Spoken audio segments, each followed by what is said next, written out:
ఏదైతే రైతు బజార్లో ఒక కార్నర్లో మనకు చేపల మార్కెటు మరి కొన్ని చికెన్ షాప్స్ కొన్ని ఏరియాస్ కొంచెం బాగా పబ్లిక్ కంప్లైంట్ ఉంది. అవి రెండు ఇక్కడికి మార్చాలని ప్లాన్ చేస్తున్నాము. దానికి మన ఏడీ గారు మార్కెటింగ్ ఏడీ గారు అగ్రికల్చర్ మార్కెటింగ్ ఏడీ గారు మన మున్సిపల్ కమిషనర్ గారు మిగతా ఇక్కడ పట్టణ ప్రజలందరూ సలహాల మేరకు ఇది ప్లాన్ చేస్తున్నాం. మళ్ళీ ఈరోజు సాయంత్రం క్లారిటీ పెట్టి అవే కాకుండా ఇక్కడ కూడా రూమ్స్ కూడా ఇవ్వడానికి ప్లాన్ చేస్తున్నాం. ఎట్టి పరిస్థితిలో ప్రజలకు సౌకర్యం కల్పించాలా. ఇప్పుడు ఎక్కడంటే ఇప్పుడు చిత్తూరు బస్ స్టాండ్ జంక్షన్లో అక్కడ చేపల షాప్ ఉంది, ఫిష్ షాప్ ఉంది నాగిరెడ్డి గారిది. అది కొంచెం రోడ్లో ఉంది, బట్ సౌకర్యంగా లేదు.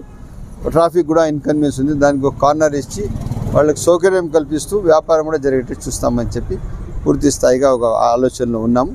మళ్ళీ వీళ్ళందరితో మాట్లాడి దీనికి ఒక ప్లాన్ ఆఫ్ యాక్షన్ తయారు చేసి తప్పకుండా ప్రజలకు సౌకర్యంగా పూర్తి స్థాయిగా ఇక్కడ అయితే పార్కింగ్ ఉంటుంది, సైడ్లో బండ్లన్నీ పెట్టుకోవచ్చు.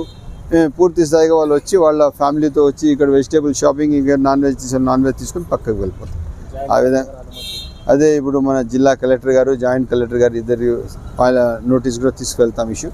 వాళ్ళతో చర్చించి తప్పకుండా దీనికి ఒక రోల్ మోడల్గా ఒక షాపింగ్ పెట్టి ప్రజలకు అందుబాటులో చూస్తాము.